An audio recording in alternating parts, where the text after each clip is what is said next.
Tras las consecutivas alzas en el precio de los combustibles de las últimas semanas, este mes debieran concretarse 2 nuevas subidas. Así lo proyectan desde la consultora de Consult, y esto significaría que las bencinas en Chile alcanzarían un alto nivel ahora en febrero. ¿Por qué está sucediendo esto y qué se podría esperar o hacer para contrarrestar esta situación? Lo conversaremos con la economista jefe de Consult, Michelle Lavé. Muchas gracias por estar con nosotros. Gracias a usted. ¿Esto es una alza histórica? Se habla de que estamos en niveles históricos para las bencinas en Chile. No es una alza histórica. En octubre del año pasado los precios estaban más altos que ahora. En abril del año pasado los precios estaban más altos que ahora. Así que no estamos hablando de alza histórica. Lo que sí es cierto es que han habido alzas y bajas muy marcadas. Las últimas 6 semanas del año pasado, del 2012, los precios cayeron 90 pesos. Y cayeron por 2 razones. ¿El petróleo internacional o el precio de las bencinas? El precio de las bencinas. Perfecto. 90 pesos. Y la razón tenía que ver con que, por un lado, había mucha incertidumbre económica respecto a qué iba a pasar con Estados Unidos, el fiscal cliff, no había definiciones, no se llegaban a acuerdos. China no entregaba buenas cifras económicas hace mucho tiempo.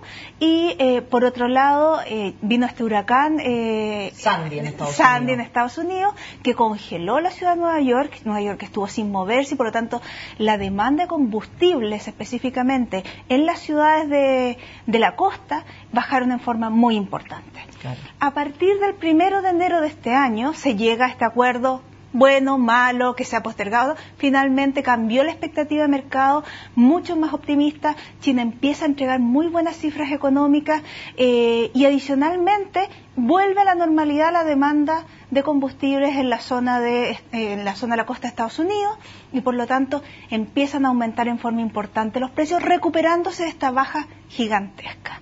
O sea, por eso podemos decir que estos precios están cercanos a los que teníamos en octubre del año pasado. Pero y empezaron a estabilizarse hasta que llegó Nemo. Llegó Nemo a Estados Unidos, esta tormenta de nieve, ¿no es cierto?, frío, que ha incrementado en forma muy importante la demanda por calefacción. Irán además se ha mostrado un poco más bélico de lo que se esperaba en esta parte del año. No ha podido llegar a acuerdo con la ONU en términos de las visitas y todo este tipo de cosas a las plantas nucleares.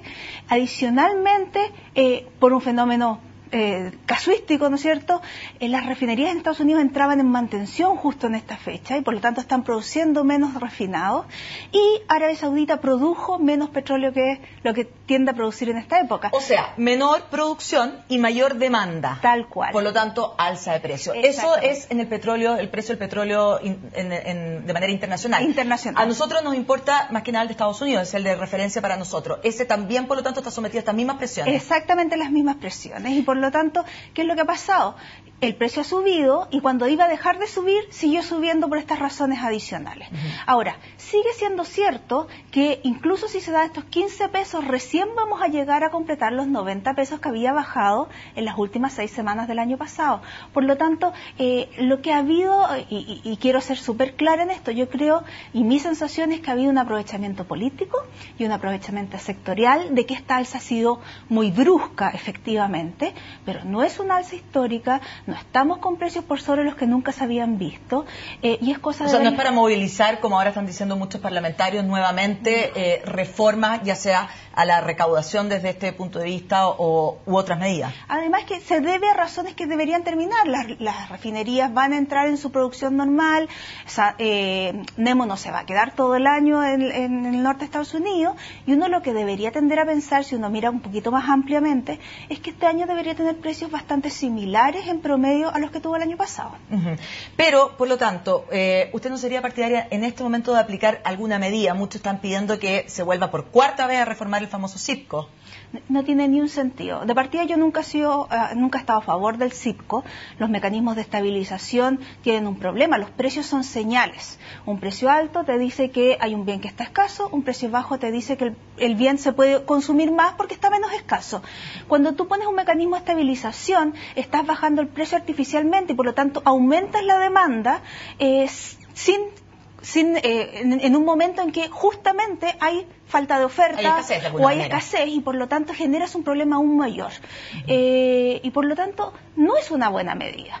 Ahora, si uno quiere estudiar una medida, y yo estoy de acuerdo con eso, yo creo que uno sí tiene que estudiar, y me parece serio estudiar, pero estudiar en forma técnica, no aprovechando la contingencia política ni la coyuntura, una rebaja del impuesto específico a los combustibles, a las gasolinas, pero probablemente compensando con un alza del impuesto específico al diésel, porque si es que efectivamente estamos considerando que este es un impuesto verde, que es lo que ha dicho el Banco Interamericano del Desarrollo, la OECD, entonces, bueno, el diésel debería tener un impuesto similar. Entonces, hay que hacer la externalidad, lo que usted plantea, que las externalidades negativas, finalmente, de las bencinas, son tan malas o quizás ni tan malas como las del petróleo, que tiene... Finalmente, bueno, pero eso finalmente es un tema de producción y también tiene un tema de transporte por los camiones en el país. ¿Cree usted que si acaso se sube ese impuesto también subirían los productos en general de precio? Sí, definitivamente los impuestos, a ver, si es que tú bajas uno y subes otro, hay efectos cruzados. Claro. Aquí no todos los bienes se producen con diésel, o sea, hay mucha producción y transporte que se realiza con gasolina, que es toda la pyme. La pyme no tiene autos a diésel, tiene autos a gasolina, tiene transporte pequeño a gasolina. Entonces, yo creo que hay que hacer un estudio serio al respecto, pero creo que me parece poco serio que después de haber hecho una reforma tributaria en que un gran porcentaje del Congreso estaba en desacuerdo porque encontraban que la reforma era pequeña, que había que recaudar más, hoy día serán los mismos que estén diciendo que hay que bajar los impuestos. Muy bien, entonces, ¿qué podemos esperar? Estábamos hablando de conflictos geopolíticos, estábamos hablando de fenómenos climáticos. ¿Qué podemos esperar entonces para los próximos meses, más o menos en torno al precio del petróleo, que para las bencinas también está influenciado con el precio del dólar? ¿Qué está viendo para ambos temas? Mira, yo creo que vamos a tener sí o sí un año con mucha volatilidad de precios.